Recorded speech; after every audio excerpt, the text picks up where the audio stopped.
నమస్తే. ఆస్ట్రేలియాలో రీసెంట్గా జరిగిన ఉగ్రదాడికి మన హైదరాబాద్కి ఇక్కడ లింకులు ఉన్నాయన్నట్లు కూడా తెలుస్తోంది.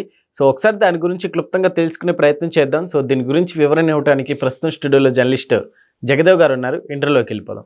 Hello sir. Hi Zakir. Yes sir, ఇప్పుడు హైదరాబాద్కి లింకులు ఉన్నాయన్నట్లు కూడా తెలుస్తుంది సార్. అంటే ఇప్పుడు అతనికి మన హైదరాబాద్కి ఏమన్నా లింక్స్ ఏమన్నా ఉన్నాయా, లేకుంటే తను వేరే చోట నుండి ఇట్లా హైదరాబాద్ పాస్పోర్ట్ ఇట్లా ఏమన్నా తీసుకున్నారంటారా? యాక్చువల్గా ఈ ఉగ్రదాడి ఏదైతే ఉందో ఆస్ట్రేలియాలో జరిగింది, ఒక్కసారిగా ప్రపంచవ్యాప్తంగా కలకలం రేపింది. ఈ ఉగ్రదాడులు ఎప్పుడు కూడా మీరు అబ్జర్వ్ చేస్తే ఇటు యూరోపియన్ కంట్రీస్, తర్వాత మనకి సౌత్ ఏషియా వీటికి ఎక్కువగా ఉంటుంది తప్ప మళ్ళీ వెస్ట్రన్ కంట్రీస్లో ఉంది. కానీ ఆస్ట్రేలియా ఇటువైపు చాలా అరుదుగా చూస్తూ ఉంటాం. సో అలాంటిది అక్కడ ఆ బోండీ బీచ్ ఏదైతే ఉందో ఆ ఘటన ఒక్కసారి అందరినీ నివ్వెరపోయేలా చేసింది. ఇది మనకి నవంబర్ 26/11 ముంబై దాడి ఎలాగైతే కసబ్ లాంటి ఎదవలు వచ్చి చొరబాటు చేసి విచక్షణ రహితంగా కాల్పులు జరిపారో, అది ఛత్రపతి శివాజీ టెర్మినల్ దగ్గర కానీ తాజ్ హోటల్ దగ్గర కానీ. సో ఇక్కడ కూడా ఆ బోండీ బీచ్ లో ఒక యూదులకు సంబంధించిన ఒక జాతి వాళ్ళు క్రిస్మస్ ముందు చేసే వేడుకగా సెలబ్రేట్ చేసుకుంటున్నారు. వాళ్ళు దేశ విదేశాల నుంచి కూడా వస్తారు, సెలబ్రేట్ చేసుకున్నారు. దానికి సంబంధించిన మత గురువు పెద్ద ఎవరైతే ఉన్నారో ఆయన అక్కడ కార్యక్రమం స్టార్ట్ చేశారు. బీచ్ లో దీపాలని వెలిగించడము, క్యాండిల్స్ వెలిగించడము, అవి పైకి ఎగరేయడము, చాలా సెలబ్రేట్ చేద్దామనుకున్న టైంకి ఈ ఇద్దరు దుర్మార్గులు వచ్చి విచక్షణ రహితంగా కాల్పులు జరపడం. ఆ మెయిన్ మత గురువు ఎవరైతున్నాడో ఆయన చనిపోయాడు. ఆయనతో పాటు మరో 15 మంది చనిపోయారు. అయితే ఇప్పుడు ఆ సాజిద్ అక్రము, నవీద్ అక్రమ్ ఎవరైతే కాల్పులు జరిపారో, సాజిద్ అక్రమ్ తండ్రి చనిపోయాడు అనుకుంటా. సో ఆ సాజిద్ అక్రమ్ అనేవాడే మన హైదరాబాద్ మూలాలకు చెందినవాడు. ఇది ఒక దౌర్భాగ్యం అయిపోయింది. ఎక్కడ ఏ ఉగ్రవాద ఘటన జరిగినా దానికి సంబంధించిన మూలాలు ఏదో ఒకటి లింకు, రిలేషను హైదరాబాద్తో సంబంధాలు ఉండడం అనేది కొంచెం బాధాకరంగా అనిపించే అంశం. అంటే మనం ఇక్కడ అందరం కలిసిమెలిసి ఇదిగా ఉన్నప్పటికీ ఈ విధంగా అది కూడా హైదరాబాద్ లో ఒక పర్టికులర్ ఒక ప్రాంతానికి చెందిన వాళ్ళు కావడం. సార్, భారతదేశంలో రీసెంట్ గా మనం చూసిన కొన్ని ఇన్సిడెంట్లు కూడా ఎక్కడ జరిగినా దానికి మూలాలు ఎక్కడో ఒక చోట నుంచి హైదరాబాద్ కి లింకప్ ఉంటూనే ఉంటుంది. అవును అవును, అది నేను చాలా వాటిలో చూశాను. మేబీ ఇక్కడ ఎక్కువగా ఆ పర్టికులర్ గా ముస్లిమ్స్ ఉండడం వల్ల ఆ రిలేషన్ అలాగా ప్రొలాంగ్ అవుతుందో లేదంటే ఎక్స్పాండ్ అవుతుందో తెలియదు. కానీ మొత్తం మీద అది కొంచెం మనకి ఇబ్బంది కలిగించే అంశమే. ఎందుకంటే ఆ చనిపోయిన సాజిద్ దగ్గర పాస్పోర్ట్ దొరికిందట. అది కూడా ఇండియా పాస్పోర్ట్. ఎప్పుడో ఆయన 90s లో చదువు కోసమని ఇక్కడ నుంచి ఆస్ట్రేలియా వెళ్ళిపోయి అక్కడే ఒక యూరోపియన్ అమ్మాయిని పెళ్లి చేసుకొని పిల్లలు ఇద్దరు కన్నాడంట. ఒక కొడుకు, ఒక కూతురు. కొడుకును మళ్ళీ అంటే ఎందుకు మరి అంత చదువుకుని కూడా ఇట్లా దీని వైపు ప్రభావితం అవడం అనేది చాలా మూర్ఖత్వం అనిపించట్లే, ప్రాణాలు తీసేలాగా. అఫ్ కోర్స్ డాక్టర్లే దానికి సిద్ధపడితే వీళ్ళు ఎంత చెప్పండి. మరి మొన్న ఢిల్లీ బ్లాస్ట్ ఘటనలో డాక్టర్లు అంటే దేవుడితో సమానంగా చూస్తాం కదా, అటువంటి డాక్టర్సే ప్రాణాలు తీయాలని డిసైడ్ అయ్యారంటే చూడండి. అంటే తినే ప్రసాదాల్లో కలపాలనుకోవడం. ఇప్పుడు వాళ్ళకి ఇంకో మూర్ఖత్వం అర్థం కానిది ఏంటంటే, సరే మీరు కలిపేరు, విషము తింటారు, ఓకే. వాటితో పాటు వేరైతే మీరు ఏ మతస్థులనైతే చంపాలని, హిందువుల్ని చంపాలని టార్గెట్ చేసుకున్నారో దాంతోపాటు మీ వాళ్ళు కూడా కొంతమంది చనిపోతారుగా. కొన్ని ఇటువైపు లేని కన్సర్న్ అటువైపైనా ఉండాలి కదా. ఆ కన్సర్న్ కూడా లేకపోవడం ఏంటి? అంతే పోన్లే, మన వాళ్ళు ఒక 100 మంది చచ్చిపోతే మన వాళ్ళకి 2-3 చేస్తారు, చాచితే చావుని మన కోసం ప్రాణాలు ఇప్పిస్తారు, అవనిలే అని, అది తప్పు కదా. సో అలాగా డాక్టర్స్ చదువుకున్న వాళ్ళు సైతం ఇట్లాంటి మూర్ఖత్వానికి పాల్పడితే మరి ఆ సాజిద్ లాంటోడు ఏం చదివాడు, ఏం సార్థకత అది? పైగా అక్కడ అమ్మాయిని ప్రేమించి అక్కడికి వెళ్ళాక యూరోపియన్ అమ్మాయి ఎవరు వచ్చింది ఈయనలాగా చదువుకోవడానికి, ప్రేమించాడు, పెళ్లి చేసుకున్నాడు. మళ్ళీ ఆ కొడుకును కూడా అదే రూట్ లో తీసుకురావడం అనేది చాలా దుర్మార్గం. నువ్వంటే ఏదో నీ బుద్ధి గడ్డి తిని నువ్వు డైవర్ట్ అయ్యో బాగుంది, కొడుకు జీవితం పాడైపోలే. ఇప్పుడు ఆయన కొడుకు ఆడు దొరికిపోయాడు, ఆయన తండ్రి ఎలాగ పోయాడు. ఇప్పుడు ఆడ బతుకేముంది? ఇంకా మళ్ళాంటి చట్టాలు కావు అక్కడ.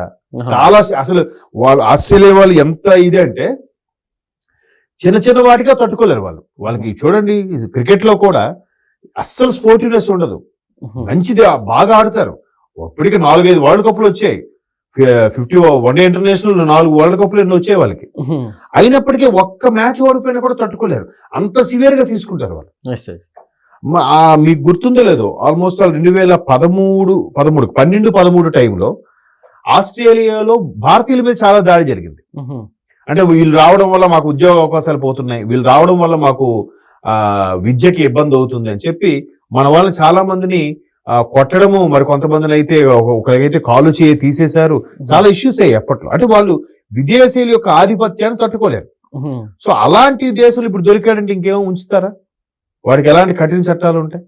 అంటే ఏదో భారతదేశంలో అతి పెద్ద ప్రజాస్వామ్యంలో మన జనాభా ఎక్కువ కాబట్టి ఏదో జరిగింది అని అనుకోవచ్చు, కానీ అక్కడ అంత తక్కువ జనాభా మీద అలా చేశారు అంటే విచక్షణరహితంగా కాల్పులు జరిపారు. అలాంటి ప్లేసెస్ లో కూడా వీళ్ళు గన్స్ కావచ్చు, ఇన్ని రోజులు అక్కడ అటాక్ ప్లాన్ చేశారంటే దానికి సంబంధించిన విషయాలు, సో ఇవన్నీ అసలుకి ఎలా వాళ్ళు ఏమనుకుంటున్నారంటే, ఇప్పుడు డీజీపీ గారు వాళ్ళ ప్రకటన రిలీజ్ చేశారు, తెలంగాణ డీజీపీ గారు. దానికి సంబంధించిన మూలాలు ఇక్కడ వాళ్ళని కూడా ఎంక్వైరీ చేస్తే ఇక్కడ ఉన్నప్పుడు ఆయన మీద ఎటువంటి నేర చరిత్ర లేదు. నేర చరిత్ర లేకుంటే కదా పాస్పోర్ట్ అది ఇష్యూ చేసేది, ప్రాపర్ గా ఇష్యూ చేస్తారు, వీసా కూడా వచ్చింది, అందుకు వెళ్ళిపోయాడు. అప్పుడు అలా ఉండేది కాదు, తర్వాత మరి మతపరమైన ఆలోచనలు పెరిగి అలా మారి ఉండొచ్చేమని చెప్పి ఇక్కడ ఆ రిలేషన్స్ ఎవరైతే ఉన్నారో వాళ్ళు చెప్పారంట.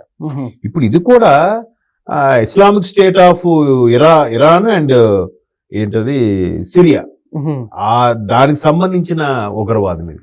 సిరియా ఇప్పటికీ సిరియా వెళ్ళాలంటే ఎవడైనా భయపడతాడు కదా, అది అటువంటి దేశం. అది పబ్లిక్ గా దొంగతనాలు చోరీలు జరుగుతాయంటే ఎవడు విదేశీయులు ఎవరు వచ్చినా కూడా డైరెక్ట్ గా అలా కత్తి పెట్టి మొత్తం తీసుకుంటారంట. బంగారం అయితే బంగారం, వస్తువులు ఏముంటాయి, లేకపోతే కొట్టేస్తారంట, లేదంటే చంపేస్తారు కూడా.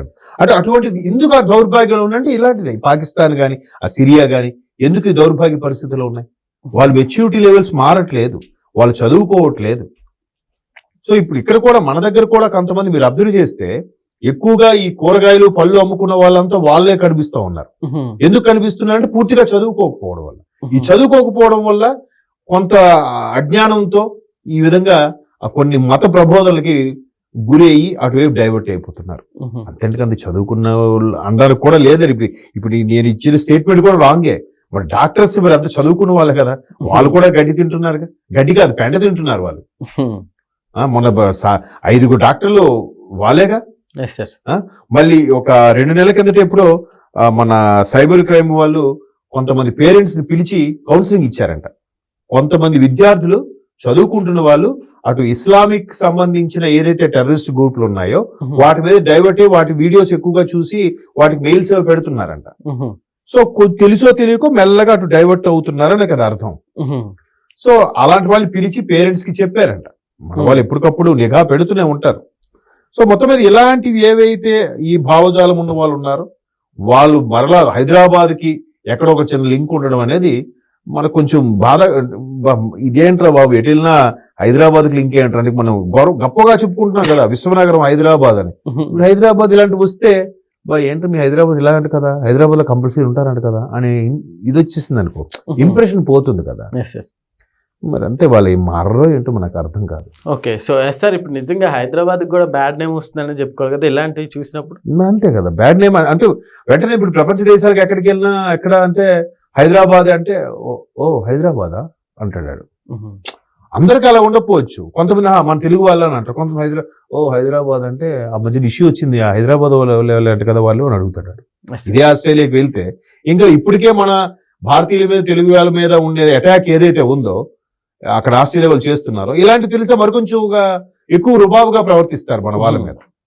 మరి అది అంతే పోన్లే, మరి నేను పోతే పోతాను, నాకు మతమే ముఖ్యం, నాకు ఈ మత యుద్ధమే ముఖ్యం అనుకునే మూర్ఖుడు వాడు ఇంకేం చేస్తాను చెప్పు.